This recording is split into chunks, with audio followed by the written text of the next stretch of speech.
Okay. Today we're going to do a firing up on this car. It's a 1913 Stanley Model 76. And this car is unique in the collection because it was sold as a new car back in 1913 when Clarence Marshall was the Stanley dealer for Delaware, which was from 1910 to 1920. And when he decided to start collecting Stanleys, he bought it back from the original owner for $150 in 1940. And so we know where this car has been every single day it has existed, which is pretty unusual for an antique car that's well over 100 years old. 107, I believe? 107, right. So you got some age on it. Today we're going to fire it up, and Gregg is going to do the honors. Yep. He's one of our younger members, but is also a well-qualified Stanley driver. Thank you. So he's going to fire it up today. Now, there's a few different steps to get one of these cars ready. We burn liquid fuels for these vehicles, and this is actually a dual fuel vehicle. Kerosene for our main burner, and we have hexane for our pilot system, which would have been gasoline back in the day. Now, we would have to pressurize these fuels in order to burn them. So what we've already done is pressurized our tanks for our pilot and fuel system prior to doing this demo for you guys. One of the first things we would do, if we put the car away and everything was correct, our boiler should be completely full of water. This is our boiler here. We need to take off 1.5 buckets of water in order to give us a space at the top of the boiler for the steam to collect. That's this one? Yes. Have you taken any water out? I have not. I told you yesterday.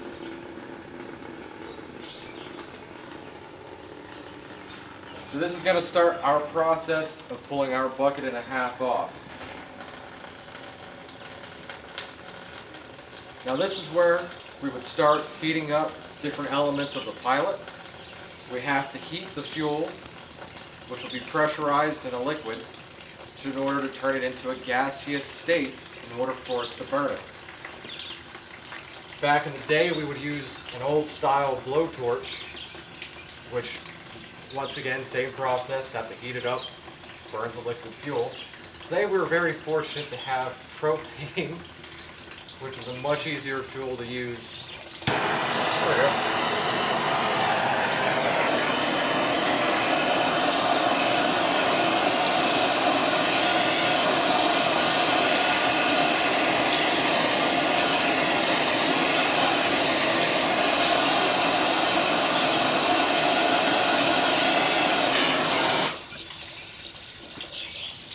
What you saw there is when we put these cars away, there's still going to be some residual fuel in our main fuel system, which will be introduced into the burner with these two burner forks. Once it makes it to these forks, the fuel will be vaporized and be shot into our mixing tubes, which are these two tubes here. This is where our fuel and air will mix and be allowed to be burned in the burner, which will be underneath the boiler here. I don't know how well you can see this, but we have a nice little door over here where I'll introduce our torch in to light our pilot.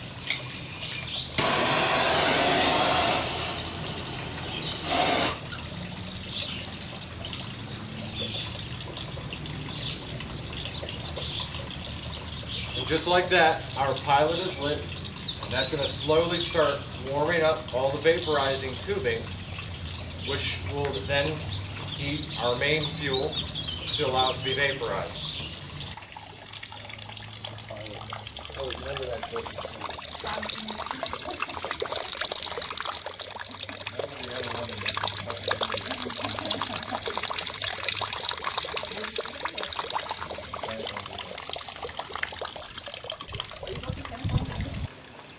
Alright, thanks to a little video editing, thing called Movie Magic, we've taken probably about 15 minutes and drained off our 1.5 buckets out of the boiler.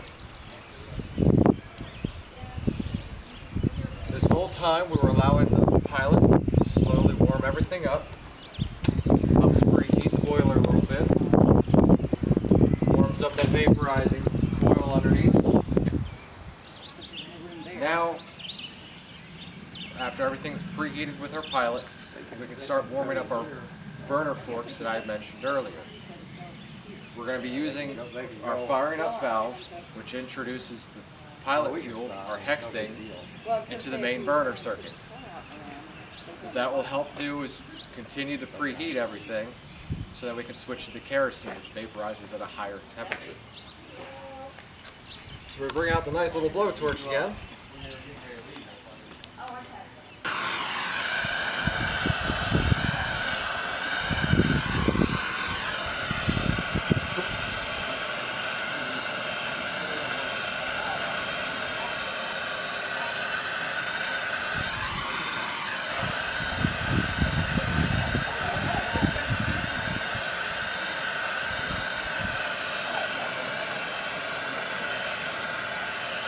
You guys doing the front dressing today?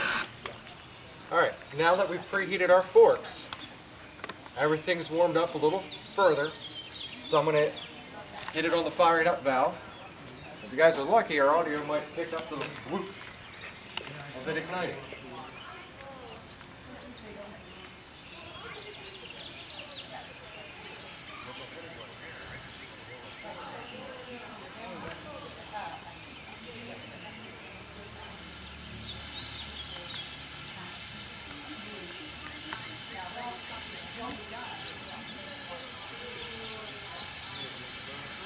And just like that, our main burner is lit, running our pilot fuel. We will let this warm up and run for about 5 to 10 minutes until everything's adequately warmed up so we can switch to our kerosene.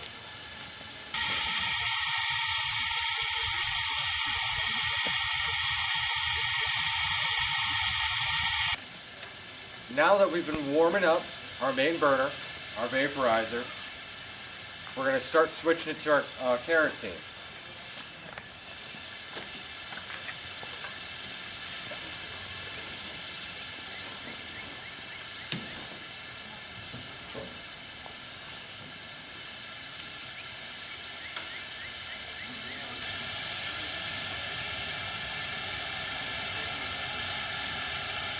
You got a little bit of cloud, but not much.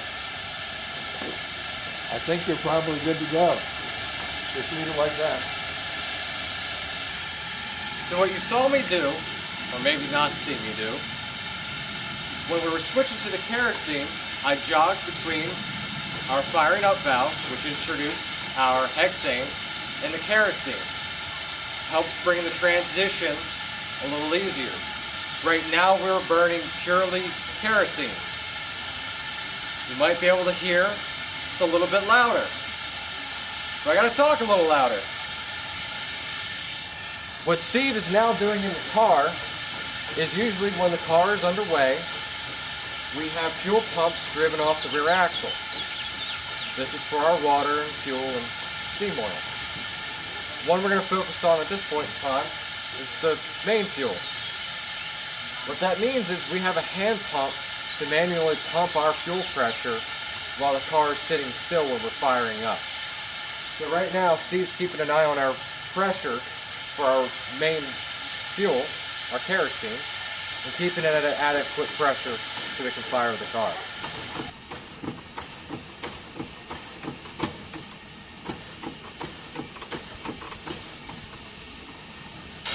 Alright, now we've been running on our main fuel, our kerosene, starting to warm up everything. You may notice towards the rear of the vehicle, we're starting to get some steam. What that is we're letting some of the steam pressure off, which circulates steam through our superheater. Our superheater is underneath our main burner. It helps superheat our steam, which goes to our engine. Helps get a little more moisture out of it. Gives us a little more power. It's like adding a supercharger to a modern vehicle. Pretty soon we'll start to build pressure, and we'll be able to rock the vehicle back and forth Once again, clearing the engine of any potential water or condensation which could hydrolock the engine. We'll do that when the pressure gets about 400 pounds. Right now, are we reading any pressure on the gauge, Steve? Probably about 50. So we'll be here for a few more minutes.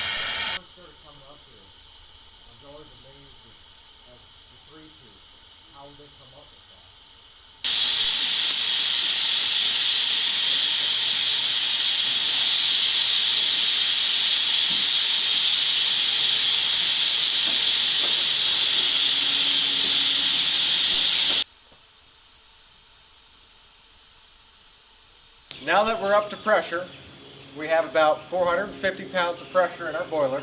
We can now shut our little flap up front and our hood.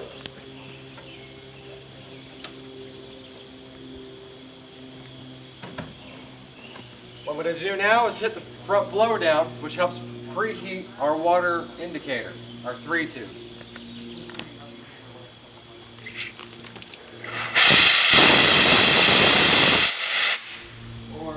More.